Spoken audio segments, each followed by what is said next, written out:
Olá, meus amores, tudo bom com vocês? Hoje é quinta-feira, nossa aula de ciências, e nós vamos estar dando aí continuidade aos conteúdos. Hoje nós vamos falar um pouquinho sobre o ar.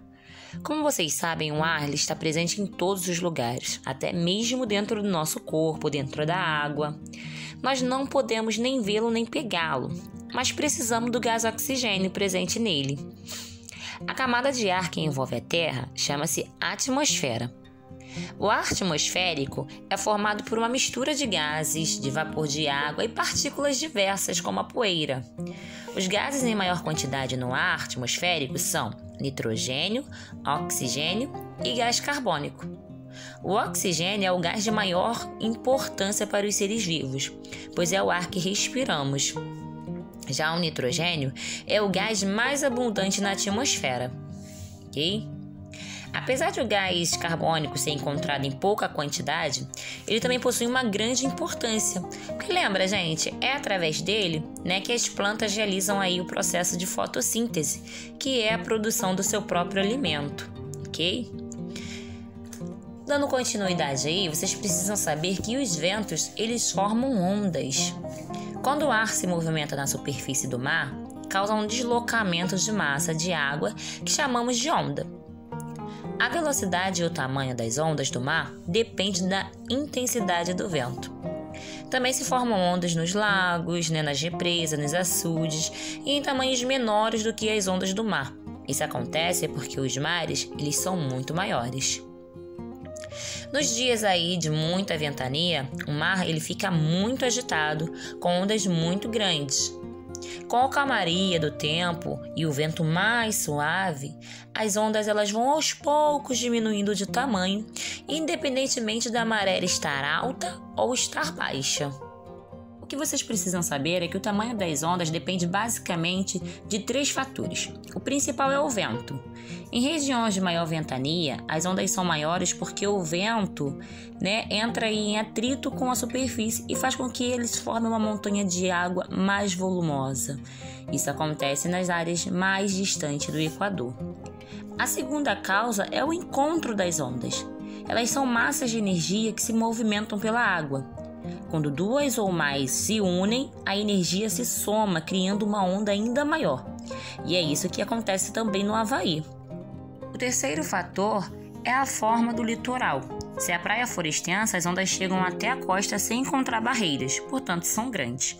Se houver muitos recortes, a água enrosca em partes da terra e perde um pouco aí de energia e diminui também a altura.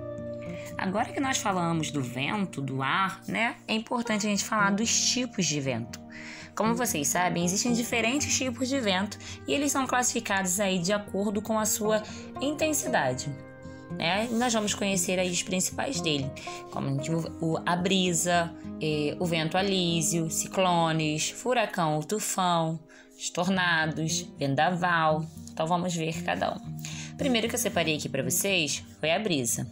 A brisa é o vento mais fraco e agradável. Ele pode ser marítimo ou terrestre. A brisa marítima, ela ocorre aí de dia e se desloca do mar para a terra. Ela se forma porque a terra esquenta mais depressa que a água do mar. Então, o ar próximo à terra é aquecido mais rapidamente, fazendo com que ela suba e o espaço deixado por ele seja ocupado aí pelo ar mais frio que está próximo ao mar. Por esse motivo, durante o dia, a brisa sopra do mar para a terra. E durante a noite, a terra esfria mais rapidamente que o mar. Então, o processo ele se inverte. A brisa passa a soprar da terra para o mar. Geralmente, meus amores, a brisa aí ela não ultrapassa os 50 km por hora. O vento alísio, ele é brando e persistente. É originado aí do deslocamento das massas de ar frio das zonas de alta pressão, como a linha do Equador. Ela ocorre devido ao efeito ocasionado pelo movimento de rotação da Terra. Então eu fui colocando aí uma imagem para vocês sobre o vento alísio, a linha do Equador, como vocês podem reparar. E normalmente o homem adora esse tipo de vento para usar na navegação ou então mesmo em esporte, como a asa delta, enfim. E as crianças também adoram empinar pipa com esse vento aí, que é o vento alísio. Porém, o vento também pode ser prejudicial ao homem e a plantação, como vocês sabem. O próximo que eu separei foi os ciclones. Os ciclones, eles são tempestades com ventos fortes que nascem sobre mares de água quente, né? E a sua velocidade, ela pode aí alcançar 300 km por hora. Existem os ciclones tropicais e os extratropicais. Os tropicais, eles acontecem em trópicos e a linha do Equador e são bem violentos. Já os extratropicais, que se formam longe dos trópicos, são mais fracos e duram mais tempo. Os ciclones, eles viajam pelo mar e podem chegar até o continente. Quando se afastam do oceano, a quantidade de vapor de água diminui e aí eles vão enfraquecendo até parar. Quando passam, eles vão destruindo o que encontram pela frente. O furacão ou tufão, ele também é um ciclone porque atinge a velocidade superior a 300 km por hora. Apresenta movimentos de rotação que formam aí correntes de ar em espiral, né? Que é o redemoinhos quando a gente conhece.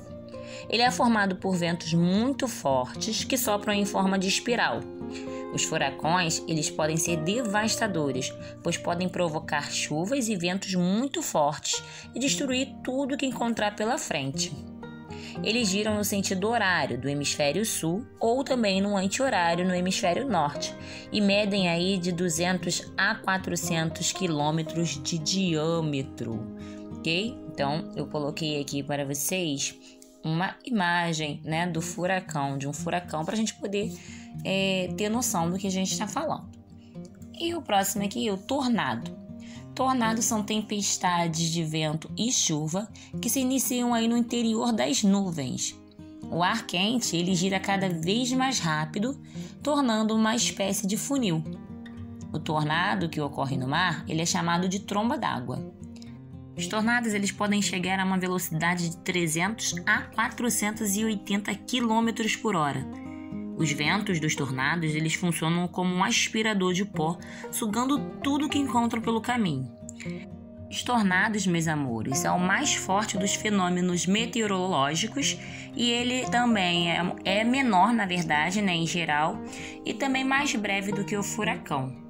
O próximo aqui nós temos o vendaval, né, que é um vento forte com um grande poder de destruição e ele pode chegar a atingir até 150 km por hora. Ocorre geralmente de madrugada e a sua duração aí pode ser de até 5 horas. E já que nós estamos falando do ar, né, existem aparelhos que utilizamos para medir a velocidade e a direção dos ventos. De acordo com a velocidade dos ventos, é possível dizer quando uma massa de ar chegará a um determinado lugar. Para medir essa velocidade, usa-se um anemômetro. Nesse aparelho, há um dispositivo que registra quantas rotações são usadas em determinado tempo, indicando aí a velocidade do vento. É utilizado nos observatórios e nos aeroportos. A biruta, ela também é utilizada para indicar a direção do vento. É um aparelho indispensável aos aeroportos, pois os aviões só devem levantar voo e aterrissar no sentido contrário ao do vento. A biruta, ela tem a forma de um saco aberto nas duas extremidades, sendo a extremidade fixa maior que a solta. O fluxo de ar que entra alinha a biruta de acordo com a direção do vento, né? E como eu disse, ele é muito importante aí, principalmente, né, nos aeroportos, né? Próximo que eu separei pra gente é catavento, que ele indica a direção do vento e ele também pode ter diferentes direções, norte, sul, leste, oeste, né? De acordo com a aula que nós vimos anteriormente sobre os pontos cardeais. E separei também aqui, por último, o termômetro. Na medição da temperatura, utilizamos o termômetro, que é um instrumento que pode ser usado tanto para medir a temperatura do nosso corpo, como para medir a da água, do ar ou de qualquer outra coisa. Geralmente, os termômetros eles são feitos por um metal líquido que se expande aí quando aumenta a temperatura, que é o mercúrio, né? E aí, meus amores, gostaram da nossa aula de hoje? Isso aí foi um pouquinho sobre o ar. Na próxima aula tem mais. Esse conteúdo se encontra lá no livro de ciências de vocês também, a partir da página 76. O conteúdo vai até a página 82.